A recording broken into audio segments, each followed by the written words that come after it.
"Sit down or I'll make you sit down," the flight attendant barked, his voice slicing through the pressurized air of the cabin. Before anyone could react, he raised the taser and fired, sending a crackling jolt into the chest of a teenage black boy who had done nothing more than ask for a cup of water. Gasps tore through the cabin as the boy convulsed, his body jerking violently before slumping against the armrest. The smell of ozone lingered in the air, thick with shock and fear. The flight attendant stood tall in his navy blue uniform, chest puffed out as though he had conquered an enemy. Mid-40s, with thinning hair slicked back and a sneer that came too easily, he carried himself like royalty. This airplane wasn't just a place of work, it was his kingdom. Every seatbelt click, every passenger's request was to him a reminder that he ruled the sky. His badge wasn't metal, but polyester stitched with entitlement, and he wore it with pride. Humiliation was his form of in-flight entertainment. The boy he struck was no rebel, no threat. Barely 16, lean and long-limbed, he wore a simple hoodie and jeans. His headphones dangled uselessly from his lap, eyes wide with disbelief. Calm and reserved by nature, he had quietly endured the long flight, waiting patiently while attendants served others around him. When he finally asked, timidly, for a drink of water, he was met not with courtesy, but cruelty. To the flight attendant, his request was disruptive. To the boy, it was a reminder that his skin had already judged him guilty. "People like you always start trouble," the attendant sneered, loud enough for the rows around him to hear. His words were a lash, and his grin stretched cruelly as he watched the boy wince under more than just the taser's sting. A handful of passengers chuckled nervously, caught between fear and complicity. Others gasped, phones rising discreetly to record the unfolding humiliation. Some turned away, pretending not to see, as though silence could excuse cowardice. The boy, however, did not lash out. Though his body trembled, though his chest burned from the electric shock, his dignity remained untouched. His silence carried a weight, heavier than the ridicule aimed at him. He did not argue. He did not shout. His stillness unsettled those who watched closely, the kind of stillness that didn't come from weakness, but from strength waiting to speak. The flight attendant smirked, believing he had restored order. To him, it was just another night at work, another powerless passenger reminded of who held authority at 30,000 feet. He strutted back down the aisle, chest out, as if expecting applause. But not every victory lasts. The narrator's voice cut in, chilling and certain. They thought it was just another routine abuse of power, just another boy mocked into silence. But within seconds, the sky would no longer belong to arrogance, because the child they tased was not just a passenger. He was the son of one of the nation's most feared civil rights lawyers. The boy's life had never been easy, but it had always been dignified. Raised by a single father after losing his mother too young to remember, he grew up in a household where strength was quiet, not loud. His father worked long hours, but every evening he returned home with lessons stitched into conversation. The boy would sit at the kitchen table sketching in his notebook while his father reminded him, "You don't let the world tell you who you are. You show the world by what you build." The boy loved to build. Not just with blocks or toys, but with imagination. He devoured history books, fascinated by the way civilizations rose from dust into monuments of stone and steel. When he wasn't reading, he was outside with a basketball, moving with the rhythm of the game, learning discipline through practice. In his worn sketchbooks, he drew bridges that stretched over divides, towers that touched the sky, and schools that welcomed every child equally. His dream wasn't riches or fame. It was to become an architect, to shape a world that felt less divided than the one he lived in. Yet, the world around him often told a different story. In school, teachers doubted his abilities before they saw his grades. In stores, security guards followed him more closely than they did anyone else. On sidewalks, strangers crossed the street as though his presence carried danger. It was the same refrain, over and over. "People like you don't belong here." The boy learned to smile through it, to hold his silence when anger threatened to rise. He carried those small humiliations not as burdens but as fuel, each one sharpening his resolve to rise above them. His father knew the weight his son carried. That's why every night he repeated the same words. "Power is loud, but justice whispers." And when it roars, the world listens. To the boy, those words were more than comfort. They were armor. He didn't have to shout to be seen. He didn't have to fight to prove his worth. One day, justice would roar for him. On the other side of the story stood the flight attendant, a man who wore arrogance like a second uniform. For him, the polyester wings stitched onto his chest weren't just fabric, they were a crown. He strutted through the cabin aisles as though each row of seats was his courtroom, each passenger beneath his gavel. He believed control meant dominance, that respect could be demanded with sneers and orders barked at those who couldn't talk back. Passengers whispered about him, some mocking his cruelty, others too frightened to speak. He thrived on belittling people who looked powerless, particularly those whose skin color or clothing gave him an excuse to treat them as less than human. To him, the sky was a fortress where he reigned supreme, untouchable by consequences. At 30,000 feet, who could stop him? That night, the arrogance dripped from him like sweat. He had mocked the boy not because the boy had done wrong, but because cruelty was his currency. He saw a young black teenager in a hoodie and assumed weakness. He saw vulnerability and mistook it for permission. To him, the boy was disposable, just another passenger to humiliate for his own performance of power. What the flight attendant did not realize was how wrong he was, because the boy sitting in silence, wiping his stinging eyes after the shock of the taser, was not alone. Behind him, in one of the back rows, sat his father, a man who did not need a uniform or polyester wings to command respect, a man whose name carried weight in courtrooms across the country, whose work had dismantled policies of discrimination and held officers accountable when others turned a blind eye. The father was no stranger to arrogance dressed as authority. He had built his life tearing it apart. Case after case, he had defended those mocked and brutalized by people who thought their badges, their uniforms, or their wealth made them invincible. He had seen cruelty dressed as order and called it out for what it was: abuse. And now, in this moment, that abuse had come crashing directly into his own life. The man who dared to mock his son, who fired a taser into a child's chest for daring to ask for water, had no idea who sat just a row away. The narrator's voice lingered, foreshadowing what the flight attendant could not see. He thought he was humiliating a boy too young to fight back. But what he didn't realize was that while he mocked a child for being powerless, the law itself was waiting just one row behind him. The cabin of the plane had fallen into a strange, tense rhythm. The hum of engines above, the faint clinking of drink carts, and then the grating voice of the flight attendant, louder than all of it. He hovered near the boy's row, sneering as if humiliation were part of the in-flight service. "Street trash," he barked, loud enough for everyone in rows 5 through 10 to hear. "Always starting trouble. I should have had you thrown off before takeoff." His words cut through the pressurized air, sharp and deliberate. A few passengers chuckled nervously, the way people laugh at things they don't find funny but feel too afraid not to acknowledge. The boy sat rigid in his seat, hoodie still damp where sweat mixed with the sting of pepper spray and now the residue of the taser. His chest rose and fell slowly, each breath deliberate, steady. He didn't answer back. He didn't raise his voice. He didn't give the attendant what he wanted, a reaction. His silence was a wall, and behind it was a dignity the attendant couldn't touch. But the man wasn't done. He strutted back toward the galley, smirking at a colleague. "You should have seen his face when I lit him up," he bragged, pulling the taser from his belt like a trophy. "These kids think they can mouth off, but I put him in his place." He laughed, loud, booming, self-satisfied, before tossing a sideways glance back toward the boy, daring him to meet his eyes. The boy didn't. He stared at the tray table in front of him, hands folded tight in his lap. But his stillness unsettled people more than any outburst would have. Passengers began to murmur. A man across the aisle leaned toward his wife. "Why isn't he fighting back? If that were me, I'd be yelling for a lawyer." His wife shook her head. "Look at him," she whispered. "He doesn't look scared. He looks like he knows something." The boy blinked slowly, feeling tears burn at the corners of his eyes.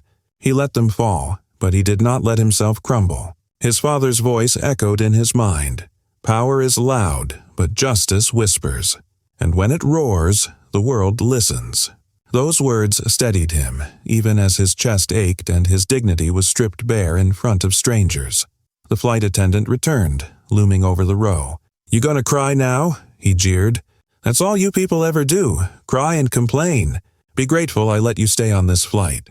A handful of passengers chuckled again, the sound like glass breaking in the boy's ears. Others looked down at their magazines or pretended to watch the in-flight movie, desperate not to be caught in the current of cruelty. But not everyone hid. A woman 2 rows back leaned toward her seatmate, voice low but firm.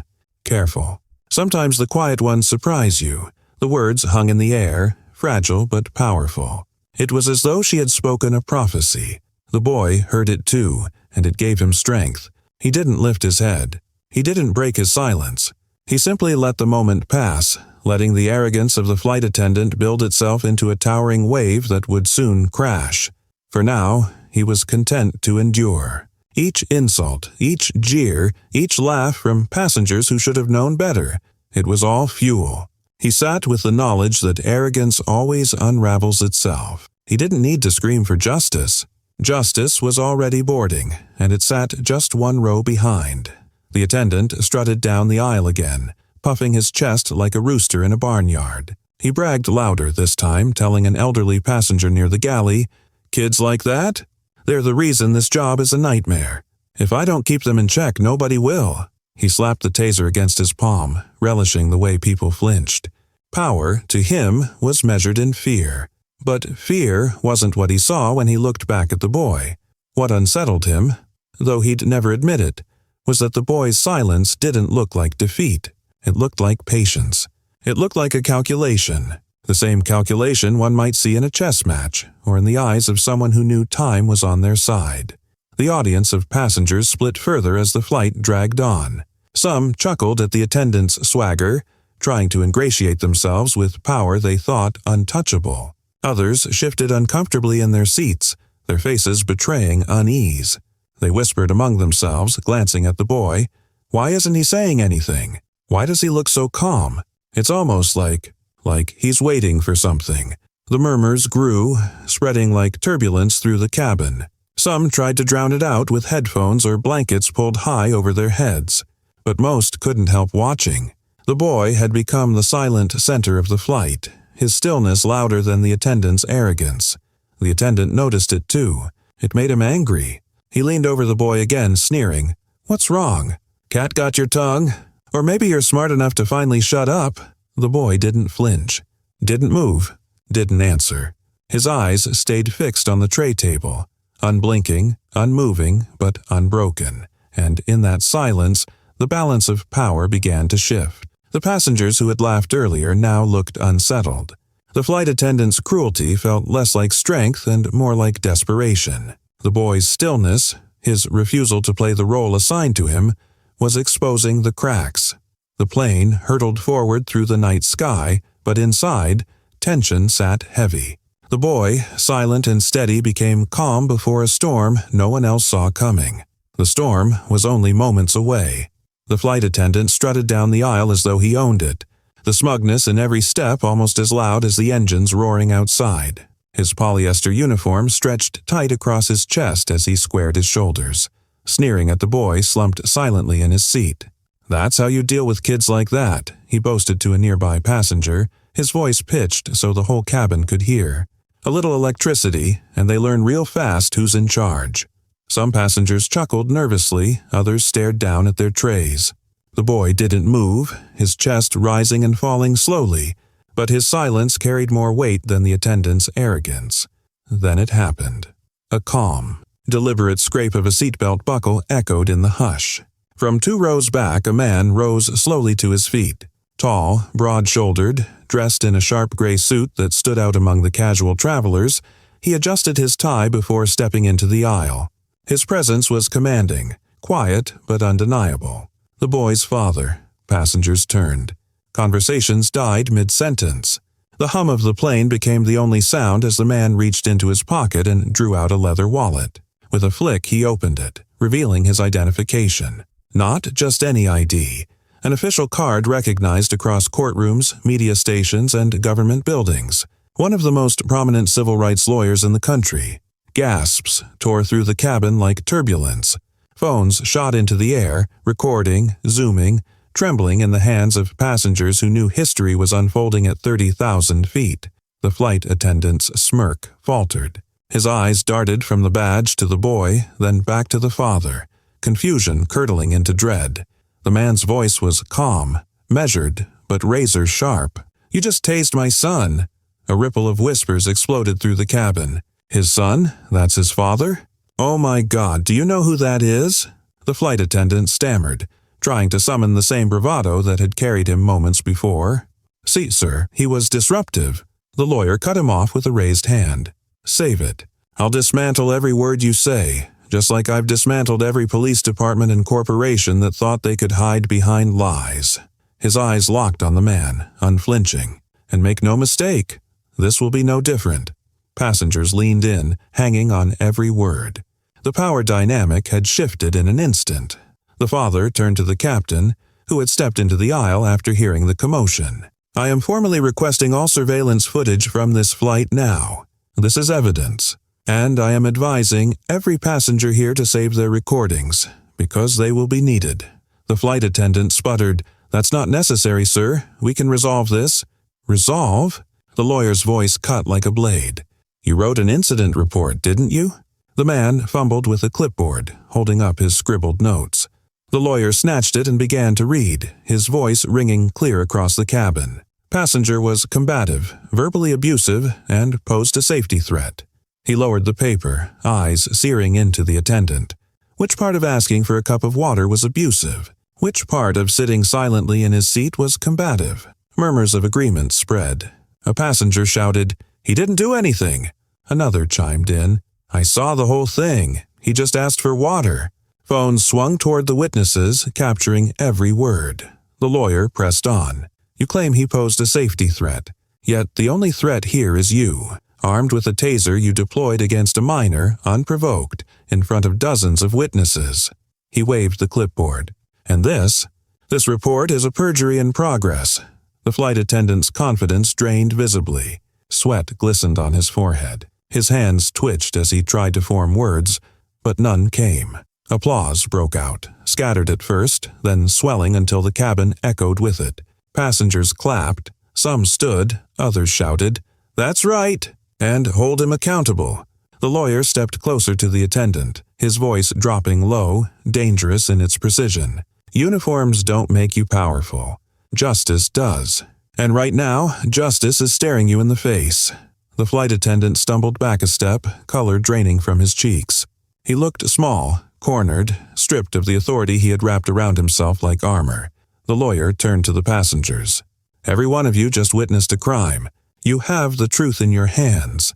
Do not let this man rewrite it." Phones lifted higher, the glow of dozens of screens illuminating the aisle. The father returned his gaze to the attendant. "You tased a child. You mocked his skin. And you thought no one would hold you accountable. But tonight, your arrogance has reached its final destination." Gasps rippled again, the words landing with the force of a gavel. The boy lifted his head at last, meeting his father's eyes. Strength flickered across his face, not just relief, but pride. He didn't need to raise his voice. His dignity had waited, and now it roared through the voice of the man who had raised him. The final blow came in pixels. Within minutes, the video of the tasing, paired with the lawyer's takedown, began uploading to social media through in-flight Wi-Fi. Passengers whispered, "It's already online." Screens lit up with trending hashtags. News alerts buzzed in pockets before the plane even landed. The flight attendant sat pale and silent, the very image of defeat. The man who once strutted the aisle like it was his kingdom now looked like a prisoner awaiting judgment, and judgment had already begun. When the plane landed, the air inside the cabin was still buzzing like static after a lightning strike. Passengers stayed in their seats longer than usual, phones still in hand, watching the fallout unfold in real time. At the gate, federal agents boarded swiftly, called ahead by the captain under direct instruction from the boy's father. The flight attendant who once strutted like a king was now escorted down the aisle. His polyester uniform wrinkled, his face pale, eyes darting from the passengers who filmed every step of his descent. The man who had barked orders and fired a taser at a child now walked hunched, stripped of authority. He tried to mutter explanations, but the silence that followed him was heavier than shackles. Not one colleague defended him. Not one passenger looked away. His reputation collapsed in that instant. The very people he once worked alongside exchanged glances of disgust. Even the pilot, dignified but firm, refused to meet his eyes as the agents led him away. The arrogance that had filled the plane hours earlier was gone, replaced by whispers that spread like wildfire. He's finished. He'll never work again. Meanwhile, the boy was met with a different kind of attention. As he stepped into the terminal beside his father, applause erupted spontaneously from some passengers. A woman touched his arm gently and said, "You didn't deserve that. You handled yourself better than anyone could have." Others simply nodded, their eyes filled with something deeper than sympathy, respect. By the time they reached home that evening, the world already knew his name. Clips from dozens of phones had gone viral across platforms, showing both the violence of the stun and the calm strength of the boy who endured it. Hashtags trended globally before the family could even unpack. Civil rights leaders hailed his composure. Television anchors spoke of his dignity in the face of cruelty. Commentators called him a symbol of resilience, proof that silence and poise could sometimes roar louder than any scream. That night, in the quiet of their living room, the boy sat with his father. His eyes still burned faintly from the pepper of the taser, his body sore from the shock, but his spirit was unbroken. His father placed a steady hand on his shoulder, voice low but resolute. "You didn't just endure pain today," he said, eyes locking with his son's. "You made the truth roar louder than cruelty ever could. You showed the world that dignity isn't silence. It's strength waiting for its moment." The boy nodded, swallowing back tears. For him, the humiliation in the cabin had felt endless. But now, seeing the respect in his father's eyes, he realized something larger had happened. His pain had become proof. His restraint had become a weapon sharper than any taser. The flight attendant, on the other hand, became a pariah overnight. Within hours, his name and face were plastered across every news cycle. Flight Attendant TASES teen didn't know his father was a civil rights icon. He had gone from faceless authority to infamous symbol of arrogance undone. Social media turned him into a cautionary tale. Memes mocked his swagger, split-screened with the moment his victim's father stood up and revealed who he was. His name became shorthand for abuse of power destroyed in public. Colleagues distanced themselves. Airlines released statements condemning his behavior. Even unions, normally quick to shield, were forced to admit his actions were indefensible. The man who once believed his polyester badge made him untouchable now found himself alone, reduced to a headline, a warning carved into digital history. The boy, however, walked away with something much greater than vindication. He walked away with the knowledge that his silence had carried more power than the officer's weapon, that his dignity had not only survived humiliation but had transformed it into justice. And though he was young, he now carried the weight of something bigger than himself, a story that would inspire millions to believe that cruelty, no matter how loud, cannot silence truth when dignity stands tall. In the weeks that followed, the boy's life began to change in ways he had never imagined. At first, he wanted nothing more than to retreat into quiet, to shake off the sting of humiliation, to forget the crackle of electricity in his chest. But the world wouldn't let his story fade. The videos continued to circulate, interviews poured in, and messages of support arrived from strangers across the globe. He channeled that momentum into purpose. Fueled by the lessons of his father and the resilience of his own spirit, he pursued his dream of architecture with renewed fire. He won scholarships from universities that once might not have noticed him. He spent nights drawing designs for bridges that symbolized connection, towers that seemed to defy weight, each blueprint a defiance of those who once tried to reduce him to nothing. But he did more than chase his personal dream. He launched a foundation dedicated to young black students unfairly targeted by authority. With his father's guidance, the foundation provided mentorship, scholarships, and legal workshops to teach kids their rights in classrooms, on the streets, and beyond. What began as one boy's ordeal became a movement for thousands, a reminder that resilience could be taught, and dignity could be passed down like an inheritance. Meanwhile, the flight attendant's fall was swift and merciless. He was fired within days, his name now etched permanently into news cycles and internet feeds. Once he had strutted through cabins like a king in polyester, barking orders at those he believed powerless. Now he was remembered only for the taser that ended his career and the arrogance that lit the fuse.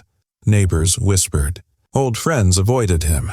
Every job application was shadowed by the viral clips of his cruelty. He had believed himself untouchable, but the world reduced him to a cautionary tale, proof that power abused is power lost forever. The airline itself could not escape the reckoning. Facing outrage on an international scale, executives scrambled to respond. They announced sweeping reforms, mandatory de-escalation training for all crew, body cameras on certain flights, and a zero-tolerance policy for abusive behavior. They created accountability programs with community oversight, ensuring no employee could ever again hide behind polyester uniforms and altitude. For once, the airline's slogan about safety and respect began to mean something real. But perhaps the most striking legacy was digital. The hashtags burned across platforms, uniting millions under a single truth. Dignity had taken flight. Justice in the sky. Truth roars. Dignity takes flight. Students painted them on protest signs. Celebrities posted them on stage. Journalists used them as headlines. The boy's face, once contorted in pain from a weapon he never deserved, was now remembered for the calm in his eyes, the quiet strength in his silence, and the power of his endurance. For the boy, it was never about fame. It was about proving what his father had always told him, that power shouts, but justice whispers until the moment it roars. And roar it did, echoing far beyond the cabin of a single plane. His story lived on, not as tragedy, but as testimony. A reminder that even in the highest skies, dignity refuses to bow, and truth always finds its wings. They mocked a boy at 30,000 feet, forgetting justice doesn't bow to altitude or arrogance. In seconds, their power collapsed, and dignity soared higher than the plane itself. What was meant to be humiliation became a lesson written in the sky. Cruelty is always temporary, but truth carries further than any flight plan. The world was reminded of something simple yet profound. True power, true justice. True wealth, humility. True downfall, arrogance unmasked. That day, a taser failed to silence dignity. Instead, it amplified it, turning pain into proof, silence into strength, and one boy's endurance into a movement that millions carried forward. The uniform was stripped away, but the lesson remained. No authority, no arrogance, no false badge of power can ever crush the resilience of truth. If you believe no uniform, no title, and no arrogance should ever strip a child of dignity, share this story. Let the world see. Justice always takes flight.